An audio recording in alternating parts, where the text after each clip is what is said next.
2023ಕ್ಕೆ ಏನು ನೂತನವಾದಂತಹ ಸರ್ಕಾರ ಅಸ್ತಿತ್ವಕ್ಕೆ ಬಂದಿದೆ, ತನ್ನ ಅವೈಜ್ಞಾನಿಕವಾದಂತಹ ಆರ್ಥಿಕ ನೀತಿಯಿಂದಾಗಿ ಇಡೀ ರಾಜ್ಯ ತತ್ತರಿಸ್ತಾ ಇದೆ. ಹಣದುಬ್ಬರದ ವೇಗ, ಇನ್ಫ್ಲೇಷನ್ ರೇಟ್ ಇಡೀ ದೇಶದಲ್ಲಿ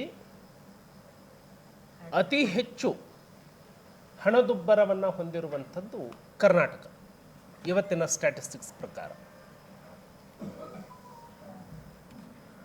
ಅಗತ್ಯಕ್ಕಿಂತ ಹೆಚ್ಚಿನ ಬೆಲೆ ಏರಿಕೆ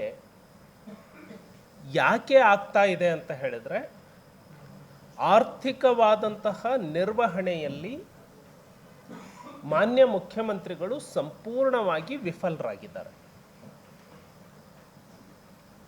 ಈ ಮೊದಲೇ ನಾವು ಹೇಳಿದ್ವಿ, ರೆವಿನ್ಯೂ ಡೆಫಿಸಿಟ್ ಬಜೆಟ್ 2006ನೇ ಇಸ್ವಿಯಿಂದ ಕೋವಿಡ್ ವರ್ಷದಲ್ಲಿ ಒಂದು ಹೊರತುಪಡಿಸಿದರೆ 2019 ಒಂದು ಹೊರತುಪಡಿಸಿದರೆ ನಿರಂತರವಾಗಿ ರೆವಿನ್ಯೂ ಸರ್ಪ್ಲಸ್ ಅಲ್ಲಿ ಇದ್ದಂತಹ ರಾಜ್ಯ. 2023 ಮತ್ತು 24ರ ಆಯವ್ಯಯವನ್ನು ಗಮನಿಸಿದಾಗ ನಮ್ಮ ಎಸ್.ಸಿ. ಮೋರ್ಚಾದ ರಾಜ್ಯಾಧ್ಯಕ್ಷರಾದಂತಹ ಸಿಮೆಂಟ್ ಮಂಜು ಅವ್ರನ್ನು ಕೂಡ ಸ್ವಾಗತವನ್ನು ಮಾಡ್ತಾ ಇದ್ದೇನೆ.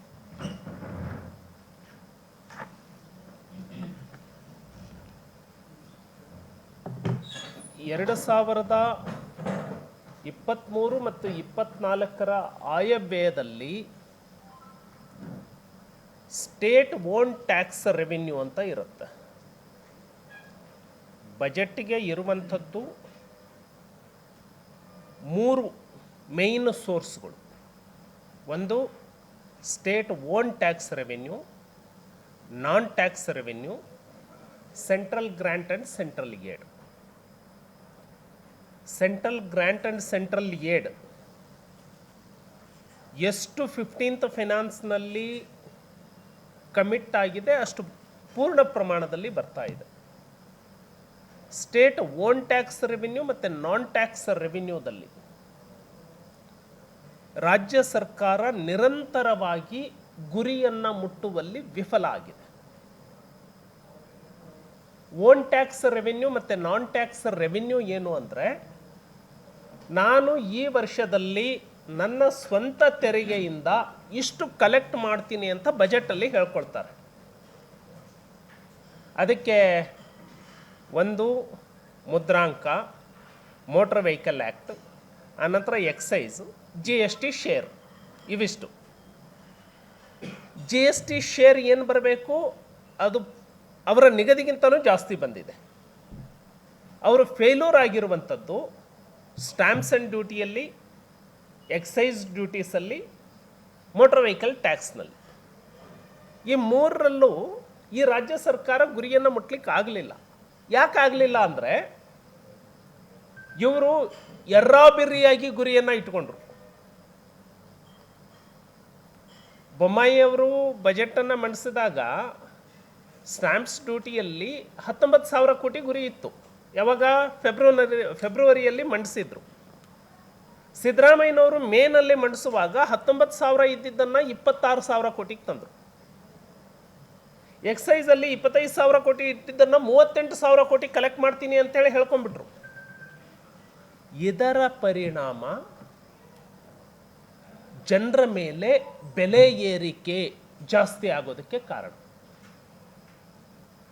ಎಲೆಕ್ಷನ್ ಮಾಡುವಾಗ ಯಾರೋ ಒಬ್ಬರು ಅಡ್ವೈಸರ್ನ ಅಂತೇಳಿ ಕರ್ಕೊಂಡು ಬಂದು ಅವನಿಂದ ಏನೇನು ಬೇಕು ಘೋಷಣೆ ಮಾಡಿಕೊಂಡು ಎಲೆಕ್ಷನ್ ಗೆದ್ದುಬಿಟ್ರು. ಒಬ್ಬನ ಬಾಡಿಗೆಗೆ ತಗೊಂಡು ಬಂದಿದ್ರು ಸಿದ್ದರಾಮಯ್ಯನವರು, ಎಲೆಕ್ಷನ್ ಗೆದ್ದರು. ಈಗ ಒಂದು ಕಮಿಟಿಯನ್ನು ಫಾರ್ಮ್ ಮಾಡಿಕೊಂಡಿದ್ದಾರೆ. ಕಮಿಟಿಯಲ್ಲಿ ಎಲ್ಲೆಲ್ಲಿ ಟ್ಯಾಕ್ಸ್ ಹಾಕೋದಕ್ಕೆ ಸಾಧ್ಯ ಇದೆ ಅವನ್ನೆಲ್ಲವನ್ನ ಹುಡುಕಿಕೊಡಿ ಅಂತ ಹೇಳಿ ಕಮಿಟಿ ಮಾಡಿಕೊಂಡು ಬಿಟ್ಟಿದ್ದಾರೆ ಅನ್ಅಫಿಷಿಯಲ್ ಆಗಿ. ಅವರು ಮನೆ ಕಸ ಹಾಕೋದಕ್ಕೆ ತೆರಿಗೆ, ನಿಮ್ಮ ಕಟ್ಟಡದ ಪ್ಲಾನಿಂಗಲ್ಲಿ ನಿಮ್ಮ ಸ್ವಂತ ಕಾರ್ ಪಾರ್ಕಿಂಗ್ ಇದ್ರೆ ಆ ಕಾರ್ ಪಾರ್ಕಿಂಗಿಗೆ ತೆರಿಗೆ, ಸ್ನಾನ ಮಾಡೋ ನೀರಿಗೆ ತೆರಿಗೆ. ಯಾವ ಫೀಲ್ಡನ್ನು ಬಿಟ್ಟಿದ್ದಾರೆ? ಇದು ಹೊರಗಡೆ ಗೊತ್ತಿರುವಂಥದ್ದು ಎಲ್ಲ ಜನರಿಗೂ ಗೊತ್ತಿದೆ. ವಿದ್ಯುತ್ ಬೆಲೆ ಏರಿಸಿದ್ದಾರೆ, ಸ್ಟ್ಯಾಂಪ್ ಡ್ಯೂಟಿ ಬೆಲೆ ಏರಿಸಿದ್ದಾರೆ, ಬಿತ್ತನೆ ಬೀಜದ ಬೆಲೆಯನ್ನು ಏರಿಸಿದ್ದಾರೆ. ಯಾವುದನ್ನು ಖಾಲಿ ಬಿಟ್ಟಿದ್ದಾರೆ? ಇಷ್ಟೆಲ್ಲ ತೆರಿಗೆ ಹಾಕಿದ ಮೇಲೂ ಕೂಡ, ಜನರಿಗೆ ಇಷ್ಟೆಲ್ಲ ಹೊರೆಯನ್ನು ಹಾಕಿದ ಮೇಲೂ ಕೂಡ ಕರ್ನಾಟಕ ಅಭಿವೃದ್ಧಿ ಆಗ್ತಾ ಇದೆಯಾ? ಝೀರೋ. ಇವತ್ತು ಸರ್ಕಾರ ಏನು ಹಿಂದಿನ ಎಲ್ಲ ಸರ್ಕಾರಗಳು ಆಸ್ತಿಯನ್ನು ರಕ್ಷಣೆ ಮಾಡಿಟ್ಟಿದ್ರು, ಅವನ್ನ ಮಾರಾಟಕ್ಕೆ ಇಟ್ಟಿದೆ. ಉದಾಹರಣೆಗೆ ಸಾರಿಗೆ ಇಲಾಖೆ, ಶಕ್ತಿ ಯೋಜನೆಯಲ್ಲಿ ನಾವು ಎಲ್ಲರಿಗೂ ಉಚಿತ ಕೊಟ್ಬಿಟ್ವಿ ಅಂತ ಹೇಳ್ಕೊಳ್ಳೋ ಸಿದ್ದರಾಮಯ್ಯನವರು 8 ತಿಂಗಳ ಹಿಂದೆ ಚೀಫ್ ಸೆಕ್ರೆಟರಿ ಶಾಲಿನಿ ರಜನೀಶ್ ಅವರು ರಿವ್ಯೂ ಮಾಡಿದ್ದಾರೆ. ಸರ್ಕಾರ ಸಾರಿಗೆ ನಿಗಮಕ್ಕೆ ಕೊಡಬೇಕಾದ ದುಡ್ಡು ಎಷ್ಟು ಅಂತ. 7,000 ಕೋಟಿ ಬಾಕಿ ಉಳಿಸ್ಕೊಂಡಿದೆ. ಸಾರಿಗೆ ನಿಗಮದ ಅಧಿಕಾರಿಗಳು ಡಿಮಾಂಡ್ ಇಟ್ಟರು ಸರ್ಕಾರಕ್ಕೆ, ಚೀಫ್ ಸೆಕ್ರೆಟರಿಗೆ, ನಡೆಸೋದಕ್ಕೆ ಆಗಲ್ಲ, ನೀವು ದುಡ್ಡನ್ನು ಕೊಡಲೇಬೇಕು ಅಂತ.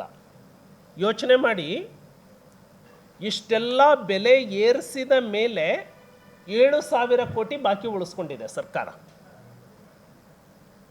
ಇಲ್ಲಿ ನೀರಾವರಿ ಪ್ರದೇಶ ಜಾಸ್ತಿ. 30,000 ರೂಪಾಯಿಗೆ ಒಂದು ಟ್ರಾನ್ಸ್ಫಾರ್ಮರ್ ರೈತ ಕೂರಿಸ್ಕೊಳ್ತಿದ್ದ.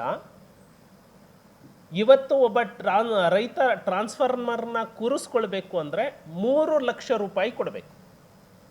30,000 ಎಲ್ಲಿ, 3 ಲಕ್ಷ ಇಲ್ಲಿ. ಒಬ್ಬ ಸಣ್ಣ ಹಿಡುವಳಿದಾರ 1-2 ಎಕರೆ 3 ಎಕರೆ ಮಾಡ್ಕೊಂಡು ಹೋಗುವಂಥವನು ನೀರಾವರಿ ಯೋಜನೆ ಮಾಡ್ಕೊಳ್ಬೇಕು ಅಂದರೆ ಕನಿಷ್ಠ 5 ಲಕ್ಷ ಬೇಕು ಒಬ್ಬ ಸಣ್ಣ ಹಿಡುವಳಿದಾರನಿಗೆ. ಇಷ್ಟೆಲ್ಲ ಏರಿಸಿದ ಮೇಲೆ ಸಾರಿಗೆ ನಿಗಮದ 7,000 ಕೋಟಿಗೆ ಚೀಫ್ ಸೆಕ್ರೆಟರಿ ಅವರು ಆನ್ ರೈಟಿಂಗ್ ಬೋರ್ಡ್ ರೆಸೊಲ್ಯೂಷನ್ನೇ ಮಾಡಿಬಿಟ್ಟಿದ್ದಾರೆ. ಕಾಪಿ ಬಹುತೇಕ ಯಾವುದೋ ಪ್ರೆಸ್ ಮೀಟಲ್ಲಿ ತೋರಿಸಿದ್ದೀನಿ.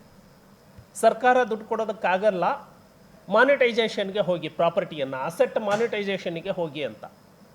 ಆಲ್ರೆಡಿ ಮಾರಾಟ ಸ್ಟಾರ್ಟ್ ಆಯಿತು. ಅದರಲ್ಲೂ ಹಗರಣಗಳು. ಈಗ ಸರ್ಕಾರಿ ಆಸ್ತಿಯನ್ನು ಮಾರಾಟ ಮಾಡೋದರಲ್ಲಿ ಹಗರಣ. KPTCLದು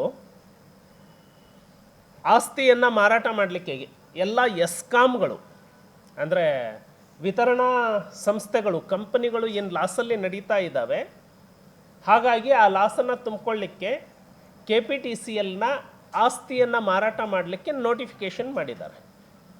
ಅದರಲ್ಲಿ ಎಷ್ಟು ದೊಡ್ಡ ಹಗರಣ ಅಂದರೆ 1 ಲಕ್ಷ ಕೋಟಿ ಬೆಲೆ ಬಾಳುವಂತಹ ಆಸ್ತಿಯನ್ನು 20,000 ಕೋಟಿಗೆ ಮೌಲ್ಯವನ್ನು ನಿಗದಿ ಮಾಡಿದ್ದಾರೆ. ಇದನ್ನು ಕಾಂಗ್ರೆಸ್ನವರೇ ಖರೀದಿ ಮಾಡ್ಕೊಳ್ತಾರೆ ಅವರ ಏಜೆಂಟ್ಗಳ ಮೂಲಕ. 1 ಲಕ್ಷ ಕೋಟಿಯ ಆಸ್ತಿ ಪೂರ್ವಜರಿಂದ ಸ್ವಾತಂತ್ರ್ಯ ಬಂದಾಗಿನಿಂದ ರಕ್ಷಣೆ ಮಾಡಿದ್ದು, KPTCLಗೆ ಇದ್ದಿದ್ದು. ಇವತ್ತು ಆ ಆಸ್ತಿ ಪರಭಾರೆ ಆಗ್ತಾ ಇದೆ. ಸೊ ಈ ಎಲ್ಲ ಅಂಶಗಳನ್ನು ಪರಿಗಣಿಸಿಕೊಂಡು ಭಾರತೀಯ ಜನತಾ ಪಕ್ಷ ಮಾನ್ಯ ರಾಜ್ಯಾಧ್ಯಕ್ಷರಾದಂತಹ ವಿಜಯೇಂದ್ರ ಅವರ ನೇತೃತ್ವದಲ್ಲಿ ಎಲ್ಲ ನಾಯಕರುಗಳು ಒಗ್ಗಟ್ಟಾಗಿ, ಪ್ರತಿಪಕ್ಷದ ನಾಯಕರುಗಳು, ನಮ್ಮ ಪಕ್ಷದ ಹಾಲಿ ಮತ್ತು ಮಾಜಿ ಶಾಸಕರುಗಳು ಒಗ್ಗಟ್ಟಾಗಿ ಜನಾಕ್ರೋಶ ಯಾತ್ರೆಯನ್ನು ಹಮ್ಮಿಕೊಂಡಿದ್ದೇವೆ. 1ನೇ ಹಂತದ ಜನಾಕ್ರೋಶ ಯಾತ್ರೆ ಮೊನ್ನೆ ಉತ್ತರ ಕನ್ನಡ ಶಿವಮೊಗ್ಗದಲ್ಲೇ ಮಾಡೋದ್ರ ಮೂಲಕ ಮುಕ್ತಾಯ ಆಯಿತು. 2ನೇ ಹಂತದ ಜನಾಕ್ರೋಶ ಯಾತ್ರೆ ನಾಳೆಯಿಂದ ಬೆಳಗಾವಿಯಿಂದ ಪ್ರಾರಂಭ ಆಗ್ತಾ ಇದೆ. ನಾಳೆ ಬೆಳಗಾವಿ, ನಾಡಿದ್ದು ಬಾಗಲಕೋಟೆ ಮತ್ತು ವಿಜಯಪುರ, ಆಚೆಯ ನಾಡಿದ್ದು ಕಲಬುರಗಿ ಮತ್ತು ಬೀದರ್, ಆನಂತರ ದಾವಣಗೆರೆ ವಿಭಾಗ, ಈ ರೀತಿ ಯಾತ್ರೆ ಹೋಗ್ತಾ ಇದೆ. ಜನಾಕ್ರೋಶ ಏನಕ್ಕೆ ಅನ್ನೋದು, ಜನರ ಒಳಗಡೆ ಇದು ಬಿಜೆಪಿಯ ಆಕ್ರೋಶವೋ ನಿಜವಾದ ಜನಾಕ್ರೋಶವೋ ಅನ್ನುವಂತಹ ಸ್ಪಷ್ಟತೆಯನ್ನು ಮಾಧ್ಯಮದ ಮೂಲಕ ನಾನು ರಾಜ್ಯಕ್ಕೆ ತಿಳಿಸ್ಲಿಕ್ಕೆ ಪ್ರಯತ್ನ ಪಡ್ತಾ ಇರುವಂಥದ್ದು. ಈ ಜನಾಕ್ರೋಶ ಯಾತ್ರೆ ಜನರ ಧ್ವನಿಯಾಗಿ ವ್ಯಕ್ತಪಡಿಸ್ತಾ ಇದೆ. ಈ ಯಾತ್ರೆಯಲ್ಲಿ ಬೆಳಗಾವಿ ಜಿಲ್ಲೆಯ ಎಲ್ಲ ಹಾಲಿ ಮಾಜಿ ಶಾಸಕರುಗಳು, ಆನಂತರ ಕರ್ನಾಟಕ ರಾಜ್ಯದ ಎಲ್ಲ ಮುಖಂಡರುಗಳು, ಅದು ಪ್ರತಿಪಕ್ಷದ ನಾಯಕರುಗಳು ಎಲ್ಲ ಕಡೆ ಸೇರ್ಕೊಳ್ತಾ ಇದ್ದಾರೆ. ಇದು ನಿರಂತರವಾಗಿ ಸುಮಾರು ಒಂದು 16 ದಿನಗಳ ಯಾತ್ರೆ ಇರೋದರಿಂದ ಬಿಗಿನಿಂಗಿಂದ ಕೊನೆಯವರೆಗೆ ಎಲ್ಲ ಮುಖಂಡರುಗಳು ಈ ಯಾತ್ರೆಯಲ್ಲಿ ಜೋಡಿಸ್ಕೊಳ್ತಾರೆ. ಒಂದು ಸೆಕೆಂಡ್, ನಂದು ಮುಗಿಸ್ಬಿಡ್ತೀನಿ. ಸೊ ಇದು ಜನಾಕ್ರೋಶ ಯಾತ್ರೆ. ಇದರೊಟ್ಟಿಗೆ ಇಲ್ಲಿ 1924ನೇ ಇಸ್ವಿಯಲ್ಲಿ ಮಹಾತ್ಮ ಗಾಂಧೀಜಿಯವರು ಬೆಳಗಾವಿಗೆ ಬಂದರು ಅಂತ ಹೇಳಿ ಗಾಂಧಿ ಭಾರತ ಅನ್ನುವ ಹೆಸರಿನಲ್ಲಿ ಈ ಸರ್ಕಾರ ಜನಸಾಮಾನ್ಯರ ತೆರಿಗೆಯ ದುಡ್ಡನ್ನು 100 ಕೋಟಿಯನ್ನು ವ್ಯಯ ಮಾಡಿ ಕಾಂಗ್ರೆಸ್ ಪಕ್ಷದ ಸಭೆಯನ್ನು ಮಾಡಿಕೊಂಡ್ರು. ಕಾಂಗ್ರೆಸ್ ಪಕ್ಷದ ಸಭೆ ಅಲ್ಲಿ ಗಾಂಧಿ ಭಾರತ ಅಂತ ಹೇಳಿ ಕಾಂಗ್ರೆಸ್ ಬಳಸ್ತೋ ಹೊರತಾಗಿ ಮಹಾತ್ಮ ಅನ್ನೋ ಪದವನ್ನು ಕೈಬಿಟ್ಟಿತ್ತು. ಗಾಂಧಿಯ ಫೋಟೋ ಕ್ಯಾರಿಕೇಚರ್ದು ಒಂದು ಇತ್ತು ಬಿಟ್ಟರೆ ಅಲ್ಲಿ ದೊಡ್ಡದಾಗಿ ವಿಜೃಂಭಿಸಿದ್ದು, ಗಾಂಧಿ ಭಾರತದಲ್ಲಿ ದೊಡ್ಡದಾಗಿ ವಿಜೃಂಭಿಸಿದ್ದು ಸೋನಿಯಾ ಗಾಂಧಿ, ರಾಹುಲ್ ಗಾಂಧಿ, ಪ್ರಿಯಾಂಕಾ ಗಾಂಧಿ. ಸೊ ಕಾಂಗ್ರೆಸ್ ಜನಸಾಮಾನ್ಯರ ತೆರಿಗೆಯ ಹಣದಿಂದ ಇವತ್ತಿನ ಯುವ ಪೀಳಿಗೆಗೆ ಏನು ಬಿಂಬಿಸ್ಲಿಕ್ಕೆ ಪ್ರಯತ್ನ ಮಾಡ್ತು ಅಂದರೆ ಗಾಂಧಿ ಭಾರತ ಅಂದರೆ ಸೋನಿಯಾ, ರಾಹುಲ್ ಮತ್ತು ಪ್ರಿಯಾಂಕಾ ಗಾಂಧಿನೇ ಈ ಭಾರತದ ಪ್ರತಿನಿಧಿಗಳು ಅನ್ನೋದನ್ನು ಬಿಂಬಿಸುವಂತಹ ಷಡ್ಯಂತ್ರ ಮಾಡ್ತು. ಇದಕ್ಕೆ ಬಳಸ್ಕೊಂಡಿದ್ದು ಜನಸಾಮಾನ್ಯರ ತೆರಿಗೆ ಹಣ. ಶ್ರೀಮತಿ ಶಶಿಕಲಾ ಜೊಲ್ಲೆ ಅವರು ಶಾಸನ ಅಧಿವೇಶನದಲ್ಲಿ ಪ್ರಶ್ನೆಯನ್ನು ಮಾಡಿದರು. 25ನೇ ಇಸ್ವಿಯಲ್ಲಿ ಏಪ್ರಿಲ್ 11 ಮತ್ತು 12ಕ್ಕೆ ಅಂಬೇಡ್ಕರ್ ಅವರು ಕೂಡ ನಿಪ್ಪಾಣಿಗೆ ಬಂದು 2 ದಿನದ ವಾಸ್ತವ್ಯ ಮಾಡಿದರು. ಬಹಿಷ್ಕೃತ ಭಾರತ ಸಭೆಯ ಅಧ್ಯಕ್ಷತೆಯನ್ನು ಸ್ವತಃ ಅಂಬೇಡ್ಕರ್ ಅವರು ವಹಿಸ್ಕೊಂಡಿದ್ರು. ನೀವು ಅದನ್ನ್ಯಾಕೆ ಮಾಡ್ತಾ ಇಲ್ಲ? ಯಾಕೆ ಗಾಂಧಿ ಭಾರತ ಅಂತ ಮಹಾತ್ಮ ಅನ್ನೋ ಪದವನ್ನು ಬಳಸಲೇ ಇಲ್ಲ ಗಾಂಧಿ ಭಾರತ ಅನ್ನೋದ್ರಲ್ಲಿ.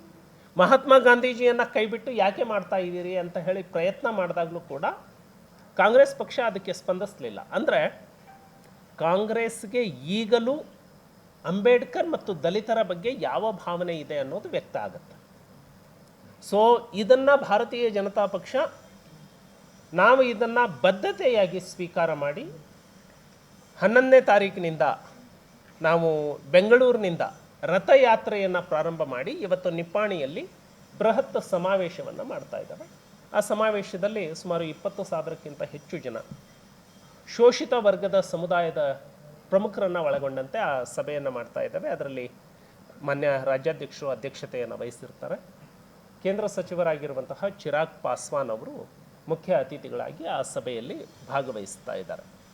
ಸೊ ಒಟ್ಟಾರೆ ಇದನ್ನೆಲ್ಲವನ್ನು ನೋಡಿದಾಗ ಈ ಸರ್ಕಾರದಲ್ಲಿ ದೊಡ್ಡ ಪೆಟ್ಟನ್ನು ತಿಂದವರು ರೈತರು, ಹಿಂದುಳಿದ ವರ್ಗದವರು ಮತ್ತು ದಲಿತರು ಈ ಸರ್ಕಾರದಲ್ಲಿ ಬಹಳ ದೊಡ್ಡ ಪೆಟ್ಟನ್ನು ತಿಂದಿದ್ದಾರೆ. 2 ವರ್ಷದ ಬಜೆಟ್ನಲ್ಲಿ ಹೆಚ್ಚು ಕಡಿಮೆ 7 ಲಕ್ಷ ಕೋಟಿಯ ಬಜೆಟನ್ನು ಏನು ಸಿದ್ದರಾಮಯ್ಯನವರು ಮಂಡಿಸಿದ್ದಾರೆ, 2 ವರ್ಷದ ಬಜೆಟ್ನಲ್ಲಿ ದಲಿತರಿಗೆ ಒಂದು ಮನೆಯನ್ನು ಮಂಜೂರು ಮಾಡಿಲ್ಲ. Not even A single house. ಒಂದು ಭೂ ಒಡೆತನ ಯೋಜನೆಯನ್ನು ಕೊಟ್ಟಿಲ್ಲ. ನಾವೇನು ಸಾವಿರಾರು ಗಂಗಾ ಕಲ್ಯಾಣ ಯೋಜನೆಗಳನ್ನು ಕೊಟ್ಟಿದ್ವಿ, ಉದ್ಯಮಶೀಲತಾ ಯೋಜನೆಗಳನ್ನು ಕೊಟ್ಟಿದ್ವಿ, ಅವನ್ನೆಲ್ಲವನ್ನು ಮುಚ್ಚಿಟ್ಟಿದ್ದಾರೆ. ಶಾಲೆ ಕಟ್ಟಡಗಳನ್ನು ಕಟ್ಟಲಿಲ್ಲ, ವಿದ್ಯಾರ್ಥಿಗಳಿಗೆ ಲ್ಯಾಪ್ಟಾಪ್ ಕೊಡಲಿಲ್ಲ. ಹಾಗಾಗಿ ಇದು ದಲಿತ ವಿರೋಧಿ ಸರ್ಕಾರ, ಇದು ರೈತ ವಿರೋಧಿ ಸರ್ಕಾರ, ಇದು ಹಿಂದುಳಿದ ವರ್ಗದವರ ವಿರೋಧಿ ಸರ್ಕಾರ. ಅದಕ್ಕಾಗಿ ಇಷ್ಟು ದೊಡ್ಡ ಜನಬೆಂಬಲ ಇವತ್ತು ವ್ಯಕ್ತ ಆಗ್ತಾ ಇದೆ. ಜನಬೆಂಬಲ ನೋಡಿದಾಗ ಜನರಲ್ಲೇ ಆಕ್ರೋಶ ಇದೆ. ಈ ಸರ್ಕಾರವನ್ನು ಎಷ್ಟು ಬೇಗ ಆಗುತ್ತೆ ಅಷ್ಟು ಬೇಗ ಈ ಸರ್ಕಾರವನ್ನು ಕಿತ್ತು ಹಾಕಬೇಕು ಅನ್ನುವಂತಹ ಆಕ್ರೋಶ ಜನರ ಮನಸ್ಸಿನಲ್ಲಿ ಇದೆ ಅಂತ ಹೇಳಿ BJP ಭಾವಿಸ. ಭಾರತೀಯ ಜನತಾ ಪಕ್ಷ ಪ್ರಜಾಪ್ರಭುತ್ವ ವ್ಯವಸ್ಥೆಯ ಒಳಗೆ ನಾವು ಪ್ರತಿಪಕ್ಷವಾಗಿ ನಮ್ಮ ಮಾತುಗಳ ಮೂಲಕವೇ ದಾಖಲೀಕರಿಸಬೇಕೆ ಹೊರತಾಗಿ ಕೈಯಿಂದ ಹಿಡಿದು ಬರೆಸೋದಕ್ಕಾಗಲ್ಲ. ಇದು ಪ್ರಜಾಪ್ರಭುತ್ವ ವ್ಯವಸ್ಥೆ.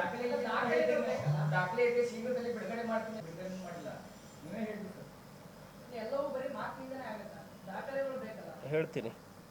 ಒಂದು BJP ಹೋರಾಟದ ಬಗ್ಗೆ ಹೇಳಿದರು. ಪ್ರಜಾಪ್ರಭುತ್ವ ಚೌಕಟ್ಟಿನ ಒಳಗೆ ಹೋರಾಟವನ್ನು ಹೇಗೆ ಮಾಡಬೇಕು ಅಂತ ಸದನದ ಒಳಗೆ BJP ಪಕ್ಷ ಮಾಡ್ತು. ಒಬ್ಬ ಮುಖ್ಯಮಂತ್ರಿ 64 ಕೋಟಿ ಕೊಟ್ಟರೆ ನನ್ನ 14 ಸೈಟನ್ನು ಬಿಡ್ತೀನಿ, ಇಲ್ಲ ಅಂದರೆ ಬಿಡಲ್ಲ ಅಂತೇಳಿ ಹೇಳಿದವರು 14 ಸೈಟನ್ನು ವಾಪಸ್ ಕೊಟ್ಟರು ಅಂದರೆ ಇದು ಪ್ರತಿಪಕ್ಷದ ಯಶಸ್ಸು ಹೌದೋ ಅಲ್ವೋ? ನಂಬರ್ 1. ಎರಡನೇದು, ST ಕಾರ್ಪೊರೇಷನ್ನಲ್ಲಿ ಹಗರಣ ಆಗಿದೆ ಅಂತ ಹೇಳಿ ಸ್ವತಃ ಸಿದ್ದರಾಮಯ್ಯನವರೇ ಒಪ್ಕೊಂಡ್ರು. ಅದು 187 ಕೋಟಿ ಹಗರಣ ಅಲ್ಲ, ಬರೀ 87 ಕೋಟಿ ಹಗರಣ ಅಂತ ಹೇಳಿ ಸ್ವತಃ ಸಿದ್ದರಾಮಯ್ಯನವರು ಒಪ್ಕೊಂಡ್ರು. ಖಂಡಿತವಾಗಿ ದಾಖಲೆಗಳನ್ನು ಸಂಗ್ರಹ ಮಾಡ್ತಾ ಇದ್ದಾವೆ. ಈಗಾಗಲೇ 30% ಸಿಕ್ಕಿದೆ. ನಾವು ದಾಖಲೆಗಳನ್ನು ಮೊನ್ನೆ ನಮ್ಮ RB ತಿಮ್ಮಾಪುರ್ ಅವರ ಮಗನದು ದಾಖಲೆಯನ್ನು ನಾನು ಬಿಡುಗಡೆ ಮಾಡಿದೆ, ಬಾಗಲಕೋಟೆಯಲ್ಲೇ ಹೋಗಿ. ದಾಖಲೆಯನ್ನು ಪ್ರಭಾವಿ ಸಚಿವರ ಮೇಲೆ ಬಿಡುಗಡೆ ಮಾಡುವಾಗ ನಮ್ಮಲ್ಲಿ ಒಂದು ಅಂಶವೂ ಕೂಡ ಕಡಿಮೆ ಇರಬಾರ್ದು. ಈಗ ಒಂದು 70% ಆಗಿದೆ. ಸೊ ಅದಕ್ಕೆ ಸಂದರ್ಭ ಬರುತ್ತೆ. ಸಂದರ್ಭ ಬಂದಾಗ ನನ್ನ ಹತ್ರ ಇನ್ನು ಮಾಡ್ತೀನಿ. ಸಮಯೋಚಿತವಾಗಿ ಯಾವ ಸಂದರ್ಭದಲ್ಲಿ ಬಿಡುಗಡೆ ಮಾಡಬೇಕು ನಾನು ಮಾಡ್ತಾನೆ. ಆ ದಾಖಲೆಗಳು ಇನ್ನು ಸ್ವಲ್ಪ ಸಂಗ್ರಹ ಆಗೋದು ಬಾಕಿ ಇದೆ. 70% ಆಗಿದ್ದಾವೆ.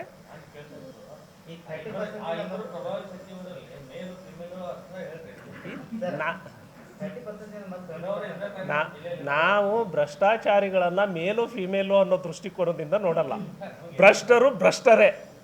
ಅದನ್ನು ಯಾವ ಸಂದರ್ಭದಲ್ಲಿ ಬಿಡುಗಡೆ ಮಾಡಬೇಕು ಅಂತ ಮಾಡ್ತೀವಿ, ಅದನ್ನು ಬಿಡುಗಡೆ ಮಾಡ್ತೀವಿ. ನನ್ನ ಹತ್ರ ಇದೆ, ಯಾವ ಸಂದರ್ಭದಲ್ಲಿ ಬಿಡುಗಡೆ ಮಾಡಬೇಕು ಮಾಡ್ತೇವೆ. ಸರ್, ಭ್ರಷ್ಟರು ಭ್ರಷ್ಟರೇ ಅಂತ ಹೇಳ್ತಾ ಇದ್ದಾರೆ. ನಿಮ್ಮ ಪಕ್ಷದ ಮಾಜಿ ಸದಸ್ಯರಾದಂಥ ಯತ್ನಾಳ್ ಸಾಹೇಬರು ನಿಮ್ಮ ನಾಯಕರುಗಳ ಬಗ್ಗೆ ಭ್ರಷ್ಟರು ಅಂತ ಈ ಬಗ್ಗೆ ನೋ ಕಾಮೆಂಟ್ಸ್. ಅಲ್ಲ, ನೀವು ಈ ಮಾತಕ್ಕೆ ಪ್ರತಿಯೊಬ್ಬ ವ್ಯಕ್ತಿಯೂ ಕೂಡ ಸ್ವತಂತ್ರವಾಗಿ ಕಾನೂನಾತ್ಮಕವಾಗಿ ನಿಯಮಗಳ ಪ್ರಕಾರ ಕೇಸ್ ರಿಜಿಸ್ಟರ್ ಮಾಡಲಿಕ್ಕೆ ಎಲ್ಲರಿಗೂ ಸ್ವಾತಂತ್ರ್ಯ ಇದೆ. ಹಾಗಾಗಿ ನಮ್ಮ ಪಕ್ಷದಲ್ಲಿ ಇಲ್ಲದೆ ಇರೋರ ಬಗ್ಗೆ ನಾನೇನು ಮಾತಾಡೋದಕ್ಕೆ ಹೋಗಲ್ಲ.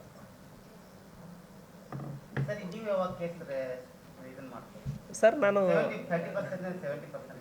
ನೋಡಿ, ನಾನು ದಾಖಲೆಯನ್ನು ಬಿಡುಗಡೆ ಮಾಡಿದಾಗ ನನ್ನ ವಿರುದ್ಧ ಮಾನನಷ್ಟ ಮೊಕದ್ದಮೆ ಹಾಕೋದಕ್ಕೆ ಒಂದು ಚೂರು ಅವಕಾಶ ಆಗದೇ ಇರುವಷ್ಟು ಎಲ್ಲ ದಾಖಲೆಗಳನ್ನು ಸಂಗ್ರಹ ಮಾಡ್ಕೊಳ್ತಾನೆ. 70% ಆಗಿದೆ. 30% ಕೊಡೋದಕ್ಕೆ ಏನು ಪಾಪ ಆತಂಕ ಪಡ್ತಾ ಇದ್ದಾರೆ, ಅವರಲ್ಲಿ ವಿಶ್ವಾಸವನ್ನು ಮೂಡಿಸಿ ಅದನ್ನು ಪಡೆದುಕೊಳ್ತಾನೆ. ಯಾವಾಗ ಎಲ್ಲ ದಾಖಲೆಯನ್ನು ಪಡೆದುಕೊಳ್ತಾನೆ, ಯಾವ ಮುಲಾಜು ಇಲ್ಲದೆ ಅದನ್ನು ಬಿಡುಗಡೆ ಮಾಡ್ತಾರೆ. ರಾಜ್ಯ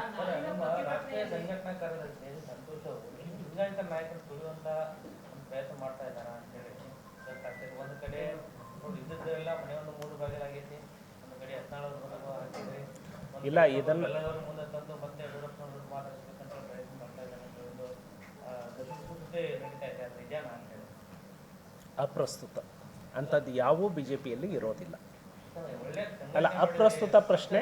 ಅಂತಹ ಯಾವ ಬೆಳವಣಿಗೆಗಳು BJPಯಲ್ಲಿ ನಡೆಯೋದಿಲ್ಲ.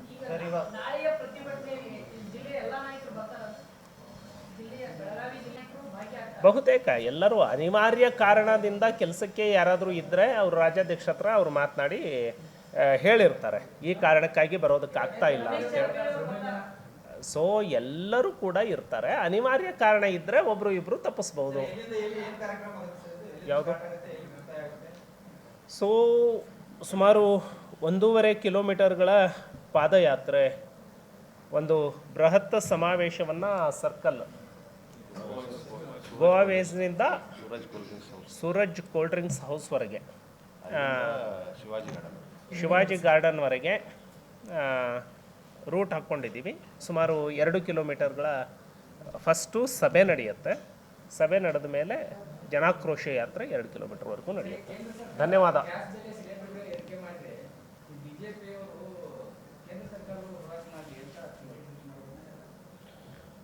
ಡಿ ಕೆ ಶಿವಕುಮಾರ್ ಅವರ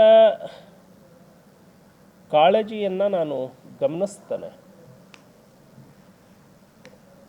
ಆದರೆ ಡಿ ಕೆ ಶಿವಕುಮಾರ್ ಅವರಿಗೆ ನಾನು ಹೇಳಲಿಕ್ಕೆ ಇಷ್ಟಪಡ್ತೇನೆ, 2013ಕ್ಕೆ ಒಂದು ಸಿಲಿಂಡರ್ ಬೆಲೆ 1190 ರೂಪಾಯಿ ಇತ್ತು. ಇವತ್ತದು 900 ರೂಪಾಯಿಗೆ ಬಂದು ನಿಂತಿದೆ 2013ಕ್ಕೆ. ಡಿ ಕೆ ಶಿವಕುಮಾರ್ ಅವರಿಗೆ ಕೇಳ್ತಾ ಇದ್ದೇನೆ, 23ರಲ್ಲಿ ಇದ್ದಂತಹ ಬಾಂಡ್ ಪೇಪರು 20 ರೂಪಾಯಿದು 100 ರೂಪಾಯಿ ಆಗಿದೆ. 23ರಲ್ಲಿ ಇದ್ದಂತಹ ಹಾಲಿನ ಬೆಲೆ ಇವತ್ತಿಗೆ 9 ರೂಪಾಯಿ ಹೆಚ್ಚಾಗಿದೆ. ನೀರಿನ ಟ್ಯಾಕ್ಸ್ ಹೆಚ್ಚಾಗಿದೆ. ಒಂದು ಮನೆಗೆ ಬಹುತೇಕ 400ರಿಂದ 500 ರೂಪಾಯಿ ಕಸದ ತೆರಿಗೆಯನ್ನು ಹಾಕ್ತಾ ಇದ್ದೀರಿ.